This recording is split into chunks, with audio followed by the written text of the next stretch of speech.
அவங்க வந்து அதை நம்பலை. அது வந்து இது என்னோட மன பிரம்மை, இதெல்லாம் வந்து ஒரு வேல்மாறல் அதிசயமா நம்ம வந்து எடுத்துக்கூடாது அப்படிங்கிற மாதிரி அவங்க நினைச்சிருக்காங்க. இப்போ புதுசா ஒண்ணு கிரியேட் பண்ணி உன் குழந்தை வடிவத்திலேயே உனக்கு கொடுக்குறேன், இப்ப நீ என்ன சொல்லுவ அப்படிங்கிற மாதிரி முருகன். இவங்க எப்படியோ அந்த பாப்பா வந்து சம்பவம் அங்க போயிட்டு அப்படியே இழுத்து மேல அப்படியே இழுத்து விட்டா. நினைச்சாலே எனக்கு நீங்க ஜஸ்ட் இமேஜின் பண்ணி பாருங்க, இந்த மாதிரி ஒரு காட்சியெல்லாம் நம்ம பார்த்துருக்கோமா? வாய்ப்பு அடி கொஞ்ச நேரம் இருந்துட்டு அந்த மயில் போயிருச்சு. அப்பதான் நம்ம சகோதரி ஒரு விஷயத்த நோட் பண்ணியிருக்காங்க. என்னன்னு சொல்றது, இது வந்து ஒரு முருகனோட திருவிளையாடல் இல்லாம இது வந்து என்னென்ன நம்ம சொல்ல முடியும் இல்லைங்களா? 48 நாள் விரதம் இருந்து நீங்க கோயிலுக்கு போற இடத்துல அர்ச்சகரவங்க நீ குழந்தை எடுத்துட்டு வெளியே போ அப்படின்னு சொன்னா உங்களுக்கு எப்படி இருக்கும்? 40 நாள வந்து இப்ப நீங்க இதை பாக்குறதும் இந்த அதிசயங்களை கேட்கறதும் பாத்தீங்கன்னா முருகன் நினைத்தால் மட்டுமே நடக்கும். ஒரு சோதனையை உண்டாக்கி அதே சோதனையை பாத்தீங்க அப்படின்னா ஒரு மிராக்கிளா மாத்தின ஒரே விஷயம் வந்து இந்த மாதிரி விஷயங்கள் தான் கடவுளின் அதிசயம் அப்படின்னு சொல்றது. அதனாலதான் எல்லாரும் எப்படி இருக்கீங்க? நான் அனிதா பேசுறேன், யூகேல இருந்து. இன்னைக்கு வந்து 2 விஷயங்கள் பார்க்க போறோம். ரெண்டுமே பாத்தீங்க அப்படின்னா நம்ப முடியாத 2 அதிசயங்கள் தான். ரெண்டுமே வேல்மாறல் சம்மந்தப்பட்டது. ரெண்டுமே வீட்டில் இருக்கிற குழந்தைகளை வச்சு முருகன் நடத்தின திருவிளையாடல் தான். ரெண்டுமே வந்து அப்பா அப்படிங்கிற மாதிரி ஒரு மிராக்கிள் தான் ஆக்சுவலி. அதனால வந்து ஸ்கிப் பண்ணாம பாருங்க. வீடியோவை ஸ்டார்ட் பண்ணுறதுக்கு முன்னாடி ஒரு சின்ன விஷயம், இப்போ முதல்ல லைக் பண்ணிக்கோங்க, சப்ஸ்கிரைப் பண்ணாதவங்க சப்ஸ்கிரைப் பண்ணிக்கோங்க. அதுக்கு முன்னாடி இன்னைக்கு வந்து நான் பிரம்ம முகூர்த்தத்தில் எழுந்திரிச்சு ஒரு பூஜை பண்ணேன், அபிஷேகம் பண்ணி முருகனுக்கு அபிஷேகம் பண்ணி பூஜை பண்ணேன். அப்போ வந்து எனக்கு இந்த மாதிரி ஆரத்தி காட்டிட்டு ஒரு சில பாடல்கள்லாம் வந்துட்டு நான் பாராயணம் பண்ணுறதுக்கு உட்காரத்துக்கு முன்னாடி தான் நான் பார்த்தேன். நான் முருகன்கிட்ட வந்து வேணுனதே என்னன்னா அந்த பாராயணம் வந்து நல்லபடியாக பண்ணணும் அப்படிங்கிறதுக்காக. அப்போ வந்து ஜஸ்ட் உட்கார முன்னாடி தான் நான் ஆரத்தி காட்டி முடிச்சு அது அணிஞ்சதுக்கு அப்புறமா பார்த்தா அந்த இடத்துல எனக்கு தூரத்துலேருந்து டேபிள் மேலே அங்கே என்ன அந்த பிளேட்டில் ஓம்னு இருக்குது அப்படிங்கிற மாதிரி நான் பார்த்தேன். அப்புறமா எடுத்து பார்த்தா அப்படியே அந்த ஓம் அந்த ஈவன் அந்த சுழியோட கூட அப்படியே வந்துருந்துச்சு. இந்த மாதிரி வந்ததில்லை எனக்கு ஒரு தடவை கூட. அது கரெக்டாக பார்த்தீங்கன்னா அந்த திருநீர் இருக்குல்ல, திருநீர் குச்சி வச்சு மேலே நான் கற்பூரை வச்சது வந்து பார்த்திங்கன்னா அந்த மலை மேலே ஓம் இருந்தால் எப்படி இருக்கும் அந்த மாதிரி இருந்துச்சு. ரொம்ப அழகாக இருந்தது பார்க்கவே. சரி இதை வந்து ஷேர் பண்ணிவிட்டு ஸ்டார்ட் பண்ணலான்ட்டு. ஸோ இன்னொன்று என்னென்னா, எப்போவுமே இந்த பிரம்ம முகூர்த்தத்தில் எந்திரிச்சு பண்ணுற அபிஷேகம் பூஜைக்கு பார்த்தீங்க அப்படின்னா ஒரு குட்டி ரெஸ்பான்ஸாவது கண்டிப்பாக நமக்கு இருக்கும். நீங்கள் வந்து அந்த மாதிரி ட்ரை பண்ணும்போது நீங்கள் நல்லா வாட்ச் பண்ணி பாருங்கள். இப்போது நம்ம வீடியோக்குள்ளே போகலாம். 2 விஷயம். ஒன்று பார்த்தீங்கன்னா ஃபஸ்ட்டு ஒன் வந்து ஒரு சகோதரி வந்து நம்மளோட சேனல் பார்த்து தான் வேல்மாறல் பூஜை ஸ்டார்ட் பண்ணியிருக்காங்க. நான் அந்த வீட்டில் அந்த பெட்ஷீட்டில் மயில் வந்தது, சோரில் மயில் வந்தது அந்த வீடியோ கூட பார்த்துருக்காங்க. அதுக்கப்புறம் தான் அவங்க ஆக்சுவலி ஸ்டார்ட் பண்ணியிருக்காங்க. அவங்க வந்து ஃபஸ்ட்டு ஸ்டார்ட் பண்ணதுக்கப்புறமா திடீர்னு வீட்டில் வந்து சுற்றி வந்து மயிலாக அவங்களுக்கு தெரிஞ்சிருக்கு. அப்புறம் தான் நோட் பண்ணியிருக்காங்க. அவங்க பார்த்த மயிலெல்லாம் பார்த்தீங்கன்னா நான் பிக்சர்ஸில் காட்டுறேன். ஆல்ரெடி வீட்டில் இருக்கிற ஸ்டிக்கர்ஸு, பேகு, இந்த மாதிரி வீட்டில் இருக்கிற விஷயங்களே இருந்தது தான். அந்த மயில் எல்லாமே வீட்டில் இருக்கிற விஷயங்கள் தான். அதனால் அவங்களுக்கு என்ன தோணிருக்கு அப்படின்னா, இதில் என்ன இருக்குது, அதனால் வந்து இது நம்ம ஆல்ரெடி வீட்டில் தானே, இதெல்லாம் வந்து நம்ம வந்து பூஜை பண்ணுறதுக்கு முன்னாடியே கண்ணில் காட்டி உணர்த்திந்தா இதெல்லாம் வந்து ஒரு மிராக்கிள் அப்படின்னு சொல்லலாம். இதில் என்ன இருக்குது நமக்கு, அதனால் வந்து அவங்க வந்து அதை நம்பலை. அது வந்து இது என்னோட மன பிரம்மை, இதெல்லாம் வந்து ஒரு வேல்மாறல் அதிசயமா நம்ம வந்து எடுத்துக்கூடாது அப்படிங்கிற மாதிரி அவங்க நினைச்சிருக்காங்க. இது நம்ம நிறைய பேர் பண்ணுவோம். நான் ரொம்ப பண்ணுவேங்க. ஏன்னா பேசிக்காக சாஃப்ட்வேர் இன்ஜினியர் வேற. ஸோ எல்லாமே லாஜிக்கலாக தான் திங்க் பண்ணி இல்லை இதனால் இருக்கும், இல்லை இந்த கனவு அதனால் இருக்கும், நம்ம அந்த வீடியோ பார்த்தேன் இதனால் வந்திருக்கோம், இந்த மாதிரி நிறைய யோசிப்பேன். இது முன்னாடி ஒரு பாபா வீடியோலேயே நான் வந்து போட்டிருப்பேன். இந்த மாதிரி பாபா மிராக்கிள் எல்லாத்தையும் நான் சந்தேகப்பட்டு எதையுமே நான் அக்செப்ட் பண்ணிக்காமல் இருந்தபோது எனக்கு நான் பண்ண மறந்த ஒரு விஷயத்த வந்து என்னோட ஃப்ரெண்டோட கனவு வழியாக போய் அவர் சொல்லி அவங்க வந்து எனக்கு சொல்லி என்னை வந்து நம்ப வச்சது ஒரு வீடியோவில் முன்னாடியே நீங்கள் பார்த்துருப்பீங்க. ஆனால் எல்லாத்தையும் வந்து அவங்க கண்ணுக்கு தெரிஞ்ச மயிலெல்லாம் வந்து இக்னோர் பண்ணிடுறாங்க. இல்லை இதெல்லாம் உனக்கு மனப்பிராந்தி அப்படின்னு சொல்லிட்டு இக்னோர் பண்ணிடுறாங்க. இது மாதிரி நீங்களும் நிறைய பேர் பண்ணியிருப்பீங்கன்னு நினைக்கிறேன். இப்போதான் திருவிளையாடல் ஆரம்பிக்குது. என்னன்னா சகோதரி பார்த்தீங்கன்னா ஒரு குட்டி பாப்பா, ரொம்ப சின்ன கை குழந்தை வந்து இருக்காங்க. அவங்களுக்கு வந்து நம்ம எல்லாரும் ஜெனரலாக குழந்தைக்கு மயில பொட்டு வைப்போம் இல்லைங்களா, அது மாதிரி வந்து மயில வந்து பொட்டு வச்சுருக்காங்க. ஸோ பாப்பா நைட்டு தூங்கி எழுந்திரிச்சு அடுத்த நாள் காலையில் பார்க்கும்போது அவங்க நெத்தியில் அந்த பொட்டு கலைஞ்சு அப்படியே மயிலாக அச்சு அசலாக மாறி அவங்களுக்கு இருந்திருக்கு. இவங்க சகோதரி கண்ணுக்கு வந்து அப்படி தெரிஞ்சிருக்கு. அதை நான் ஃபோட்டோவில் காட்டுறேன். ஏன்னா பாப்பா ஃபுல் ஃபேஸ் காட்டல, நெத்தி மட்டும் நான் வந்து காட்டுறேன். இப்போது இது என்னன்னு சொல்கிறது? அப்போது இதுக்கு பேர் தான் திருவிளையாடல்.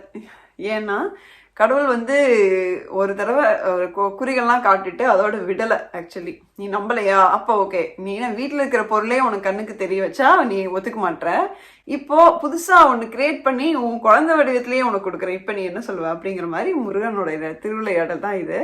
இப்போ நீங்கள் அது வந்து இது மறுக்கவே முடியாது இல்லையா? இது யாராவது மறுப்பீங்களா? யோசிச்சு பாருங்க. கண்டிப்பா இல்லை, நம்ம யாருமே மறுக்க மாட்டோம். அப்புறம் தான் அவங்க வந்து நம்பியிருக்காங்க, ஓகே வேல்மாறலோட அதிசயத்தை நான் வந்து ஒத்துக்கிறேன் அப்படின்னு சொல்லிட்டு அப்புறம் எனக்கு அனுப்பிச்சு விட்ருந்தாங்க இது.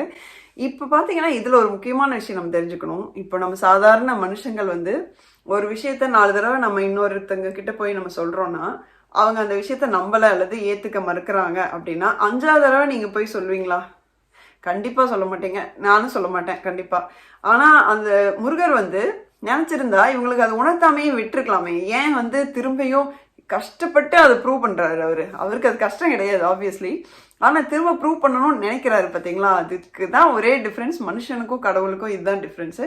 இது கடவுளோட கருணை. நமக்கு வந்து நம்மளோட உண்மையான பக்தி, நம்மளோட பக்தி உண்மையாக இருக்கும் பட்சத்தில் நான் அதை ஏற்றுக்கிட்டேன், நான் கூட தான் இருக்கேன் அப்படின்னு சொல்லிட்டு அவங்க காட்டுறாங்க. அது நமக்கு புரியாத பட்சத்தில் திரும்ப திரும்ப வெவ்வேறு வடிவத்தில் வந்து உணர்த்தி அதை புரிய வைக்கிறாங்க அப்படிங்கிறது தான் முக்கியமான பாயிண்ட்டு. இதனால தான் வந்து நம்ம நான் வந்து முருகர் வந்து அவர் இருப்பதை உணர்த்தும் குறிகள் அப்படின்னு சொல்லிட்டு ஒரு வீடியோ போட்டிருந்தேன் இல்லைங்களா? அது நிறைய வழியில் இந்த மாதிரி நமக்கு சயின்ஸ் வந்துட்டே இருக்கும் அப்படின்னு சொன்னேன் இல்லைங்களா? ஸோ இதுவும் அந்த மாதிரி ஒரு விஷயம்தான். அடுத்தது அதுவும் வேல்மாறல் சம்மந்தப்பட்டது தான். இந்த சகோதரி பார்த்தீங்க அப்படின்னா வேல்மாறல் பூஜை பண்ணுறதே வந்து மிக ஒரு அற்புதமான விஷயத்துக்கு. நம்மளாம் நிறையா உடம்பு சரியில்லணும் அல்லது பெரிய பெரிய வீடு கட்டணும், வாங்கணும், கடன் அடையணும், இப்படி வெவ்வேறு விஷயத்துக்காக வேண்டுதல் வச்சுருப்போம்.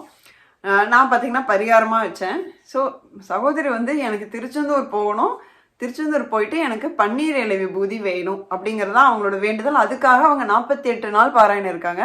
நல்லா யோசிச்சு பாருங்க. திருச்செந்தூர் திடீர்னு பிளான் பண்ணி ஒரு 2-3 நாள் பஸ் ஏறி போனால் கூட அடைச்சி பிடிச்சி நீங்கள் கோயிலுக்கு போயிட்டு வந்துடலாம். ஆனால் அதை ஒரு 48 நாள் பாராயணம் பண்ணி உன்னோட தரிசனம் எனக்கு வேணும் அப்படின்னு கேட்குறது எவ்வளோ ஒரு அவங்களோட பக்தியோட ஆழம் வந்து ரொம்ப நல்லாவே இதில் தெரியுது. ஏன்னா கோயிலுக்கு போகணும் அப்படின்னு பாராயணம் பண்ணுறேன் அப்படின்னு இது வரைக்கும் என்கிட்ட வந்து யாருமே சொல்ல, நிறைய பேர் எனக்கு கம்யூனிகேட் பண்ணிட்டே தான் இருக்கீங்க. ஆனால் இந்த மாதிரி வந்து ஒருத்தங்க சொல்றது இதுதான் ஃபர்ஸ்ட் டைம். அதுக்கு அவங்களுக்கு கிடைச்ச முருகனோட அருள் வந்து பார்த்தீங்கன்னா இதுக்கப்புறம் ஒரு 2-3 நிமிஷம் நான் எக்ஸ்பிளைன் பண்ணுறதை ஸ்கிப் பண்ணாமல் கேளுங்க. அவ்வளோ பியூட்டிஃபுல்லாக முருகர் வந்து அதுக்கு அவ்வளோ அழகாக ஒரு ரெஸ்பான்ஸ் கொடுத்துருக்காரு. பூஜை ஸ்டார்ட் பண்ண 4வது நாளோ 3வது நாளோ வந்து அவங்க பூஜை அறையில் வந்து தங்கத்திலேயே ஒரு வேல் இருக்கிற மாதிரி கனவு வந்திருக்கு. அதுக்கப்புறம் அவங்களுக்கு ரொம்ப சந்தோஷமாயிருச்சு. அதுக்கு அடுத்த நாள் பார்த்தீங்கன்னா கடல் அலையாக வந்திருக்கு சுற்றியும், அது மாதிரி அவங்களுக்கு கனவு வந்திருக்கு. அவங்களுக்கு வந்து இன்னும் ரொம்ப சந்தோஷம். ஏன்னா திருச்செந்தூரில் கண்டிப்பாக இது திருச்செந்தூருக்கான அறிகுறி தான் இது. நம்ம கடவுள் வந்து திருச்செந்தூர் கூப்பிடுறாரு, நம்ம வேண்டுதல் வந்து வலிக்கு போகுது அப்படிங்கிற மாதிரி இவங்களுக்கு ரொம்ப சந்தோஷம் வந்துருச்சு. ஏன்னா வேல்மாறல் பாராயணம் பண்ணும்போது எந்த கோயிலுக்கு போகணும் அப்படிங்கிற அறிகுறியும் உங்களுக்கு தெரியும் இல்லைங்களா? அது மாதிரி அவங்களுக்கு வந்திருக்கு. ஸோ திருச்செந்தூர் போகலாம் அப்படிங்கிற இருக்கும்போது தான் ஒரு சம்பவம் நடந்திருக்கு. என்னன்னா சகோதரி பார்த்தீங்கன்னா ஒரு சின்ன பாப்பா இருக்காங்க. அந்த இது ஆரம்பிச்சு 4வது நாள் நினைக்கிறேன். 4வது நாள் என்ன ஆச்சு அப்படின்னா அந்த பாப்பா வந்து இவங்க நல்லா டீ சூடு பண்ணி டீ போட்டுட்டு கொதிக்க இருக்கும்போதே அங்கே மேலே சமையல் ரூமில் வந்து அந்த மேடையில் வந்து அப்படியே விட்டுட்டாங்க. இவங்க எப்படியோ அந்த பாப்பா வந்து சம்பவம் அங்கே போயிட்டு அப்படியே இழுத்து மேலே அப்படியே இழுத்து விட்டா. நினைச்சாலே நமக்கு அப்படியே நடுங்குது இல்லைங்களா? கொதிக்கிற டீ வந்து சின்ன பாப்பா, நம்ம ஸ்கின்னே வந்துட்டு வீணாக போயிடும், ரொம்ப டேமேஜ் ஆகிடும். சின்ன பாப்பா, ரொம்ப குட்டி பாப்பா, அவங்க வந்து மேலே ஊற்றிட்டாங்க. அப்போ எவ்வளோ வந்து இது பாதிப்பு இருக்கும் இல்லையா? ஸோ பயங்கரமாக பாப்பா கத்திருக்கா. இவங்க என்ன பண்ணியிருக்காங்க, உடனே மாவெல்லாம் அப்ளை பண்ணிட்டு இவங்க வெளியே எடுத்துகிட்டு போயிருக்காங்க. வெளியே பாப்பாவை வந்து எடுத்துகிட்டு கொஞ்சம் டிஸ்ட்ராக்ட் பண்ணலான்னு எடுத்துகிட்டு போயிருக்காங்க. அங்கே வந்து ஏன்னா பாப்பா அழுக நிறுத்தவே இல்லை. எனக்கு உடம்பெல்லாம் எரியும் இல்லைங்களா? அழுக நிறுத்தவே இல்லை. அப்போதான் திடீர்னு எங்கிருந்து வந்ததுன்னு தெரியலைங்க, ஒரு மயில் வந்து வீட்டு முன்னாடி வந்திருக்கு. வந்து பாப்பாவை பார்த்துட்டு பயங்கரமா கத்துது. என்னன்னா பாப்பா வந்து இந்த பக்கம் அழறா, மயில் கத்துது. மயில் கத்தும் போது பாப்பா கொஞ்ச நேரம் அழுகை நிறுத்துறா, திருப்பி கத்துறா, உடனே அதுவும் கத்துது. பாப்பா அழுகிறா, மயில் கத்துறா, மாறி மாறி நடக்குது. நிறுத்தி வளரா, மயிலும் நிறுத்தி வந்து கத்திட்டே இருக்கு.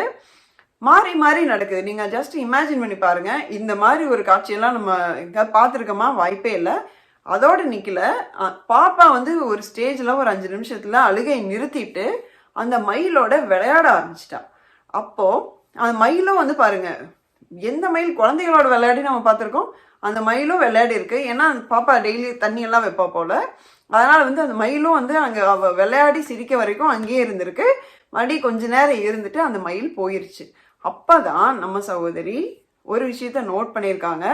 அந்த மேல டீ ஊத்துன இடத்துல எந்த ஒரு மாற்றமுமே இல்லை. பாப்பாவோட ஸ்கின்ல ஒண்ணுமே ஆகல. ஒரு அட்லீஸ்ட் அந்த செவந்து போயிடும் இல்லைங்களா, ஒரு மாதிரி பிங்க் ஆயிரும். அந்த மாதிரி எதுவுமே ஆகல, புண்ணாகல, கொப்பல் ஆகல, எதுவுமே இல்லை. பாப்பா அழுகவும் இல்லை. அப்படின்னா அவளுக்கு அந்த இடத்துல எந்த எரிச்சலோ வலியோ எதுவுமே இல்லை. இது வந்து எவ்வளோ ஒரு அதிசயமான ஒரு விஷயம்.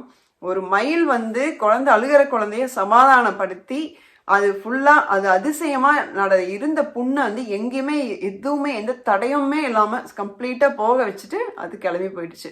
இது இது என்னன்னு சொல்றது, இது வந்து ஒரு முருகனோட திருவிளையாடல் இல்லாம இது வந்து என்னென்ன நம்ம சொல்ல முடியும் இல்லைங்களா.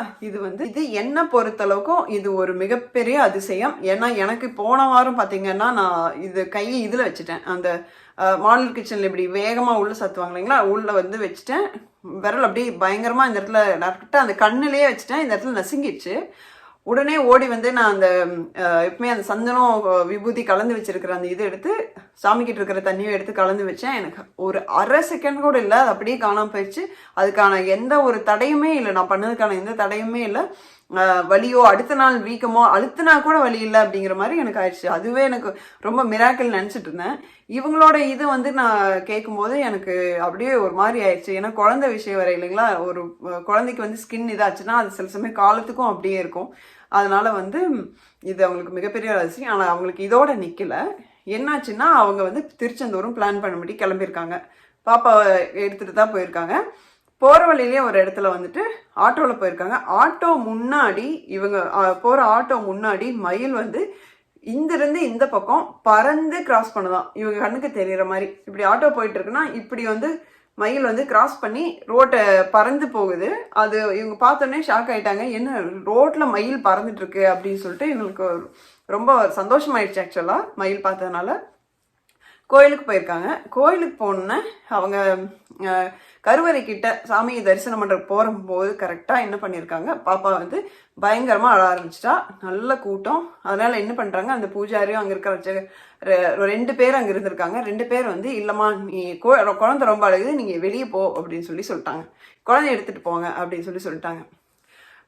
திருச்செந்தூருக்கு வரணும்னு சொல்லிட்டு விரதம் 48 நாள் விரதம் இருந்து நீங்க கோயிலுக்கு போற இடத்துல அர்ச்சகரவங்க நீ குழந்தை எடுத்துட்டு வெளியே போ அப்படின்னு சொன்னா உங்களுக்கு எப்படி இருக்கும்? 48 நாள் பாராயணம், அது எஸ்பெஷலி லேடிஸ்க்கு வந்து அவ்வளவு சாதாரண விஷயம் கிடையாது, நமக்கே தெரியும். ஆனா இந்த மாதிரி ஒரு இது நடந்ததுன்னா உங்களுக்கு எப்படி இருக்கும்? கடவுள் மேல எப்படி நம்பிக்கை வரும்? இதுக்குதான் எனக்கு கோயிலுக்கு கூப்பிட்டியா அப்படிங்கிற மாதிரி உங்களுக்கு இருக்குல்ல. இதுக்குதான் நான் வந்து அவ்வளவு விரதம் எல்லாம் இருந்து பாராயணம் பண்ணனா அப்படிங்கிற மாதிரி இருக்குல்ல. ஆனா என்ன நடந்ததுன்னா, வெளியே போனோன்னா இவங்க என்ன பண்ணியிருக்காங்க, அழுகிற குழந்தை எப்படி சமாதானப்படுத்தியிருக்காங்கன்னா அது கேட்கவே எனக்கு ரொம்ப ஆனந்தமா இருந்தது. 2 திருப்புகள் பாடியிருக்காங்க. திருப்புகளும் ஐ திங்க் கந்தர் அனுபூதி அவங்க பாடியிருக்காங்க. அதை கேட்டு குழந்தை வந்து அழுகை நிறுத்திடுச்சு. அழுகை நிறுத்தினோடனே இவங்களுக்கு திரும்பி உள்ள வந்து கியூவில் நின்று எப்படி போறதுன்னு தெரியல. அப்போ எங்கிருந்தோ அந்த ஒருத்தர் வந்து இங்க வா, நான் உன்னை இந்த வழியா உன்னை உள்ள விடுறேன் அப்படின்னு சொல்லிட்டு அவங்க உள்ள விட்டுருக்காங்க. இவங்க நேரா கருவறை கிட்டையே போயிட்டாங்க. ரொம்ப கிட்ட போயிருக்காங்க. முன்னாடி விட இப்ப கடவுளை ரொம்ப சாமி கிட்ட பார்த்துருக்காங்க. அப்போ வந்து அந்த அர்ச்சகர் வந்து முருகனுக்கு அபிஷேகம் பண்ண சந்தனமும் பன்னீர் இலை விபூதியும் கொண்டு வந்து கொடுத்துருக்காரு, சகோதரிக்கு கொடுத்துருக்காங்க. இப்போ எப்படி இருக்கும் இது வந்து இது நீங்க நல்லா கோர்வை யோசிச்சு பார்த்தீங்கன்னா, இது வந்து அவங்களோட வேண்டுதலே வந்து திருச்செந்தூர் முருகன் பார்க்கணும், தரிசனம் பண்ணும்போது எனக்கு பன்னீர் இலை விபூதி கிடைக்கணும் அப்படிங்கிறது. ஆனால் நடுவில் வந்து குழந்தைய அழுகிற மாதிரி ஒரு சோதனையை உண்டாக்கி அதே சோதனையை பார்த்தீங்க அப்படின்னா ஒரு மிராக்கிளா மாத்தின ஒரே விஷயம் வந்து இந்த மாதிரி விஷயங்கள் தான் கடவுளின் அதிசயம் அப்படின்னு சொல்றது. அவங்களுக்கு சொல்லவே முடியாத அளவுக்கு ரொம்ப சந்தோஷம். உடனே எனக்கு வாய்ஸ் மெசேஜ்ல வந்து ஃபுல்லா டீட்டெயில் அனுப்பிச்சாங்க. அது கேட்கும் போதே எனக்கு கண் கலங்கிருச்சு ஒரு மாதிரி. அதாவது என்னன்னா, நமக்கு நடந்தால் மட்டும்தான் அது அதிசயம் கிடையாது. இந்த நம்ம அதிசயத்தை வந்து வெளியே சொல்றதும் மற்றவங்களோட நடக்கும் அந்த அதிசயத்தை வந்து நம்ம காதால கேட்கறது எல்லாம் நமக்கு குடிப்பினை இருந்தால் முருகன் நினைத்தால் மட்டுமே அது நடக்கும். அதனால வந்து இப்போ நீங்க இதை பார்க்கறதும் இந்த அதிசயங்களை கேட்கறதும் பார்த்தீங்கன்னா முருகன் நினைத்தால் மட்டுமே நடக்கும். ஆல்ரெடி பாராயணம் பண்ணிட்டு இருக்கிறவங்களும் சரி, இனிமே பண்ண போறவங்களும் சரி, முழுமையான மனதுடன் முழுமையான பக்தியோட ஆத்மார்த்தமாக பண்ணும் எந்த விஷயங்களும் வந்து கடவுளை சேரும். அது எனக்கு சேர்ந்துருச்சு, நான் இருக்கேன் அப்படின்னு காட்டுறக்கு அங்கிருந்து உங்களுக்கு திரும்ப இந்த மாதிரி குறிகள் கண்டிப்பா வரும். இது மாதிரி இன்னும் நிறைய நல்ல வீடியோஸ் நம்ம பார்க்கலாம். நம்ம சேனலுக்கு சப்ஸ்கிரைப் பண்ணிக்கோங்க. நெக்ஸ்ட் வீடியோவில் பார்க்க வரைக்கும் ஓம் சாய்ராம்.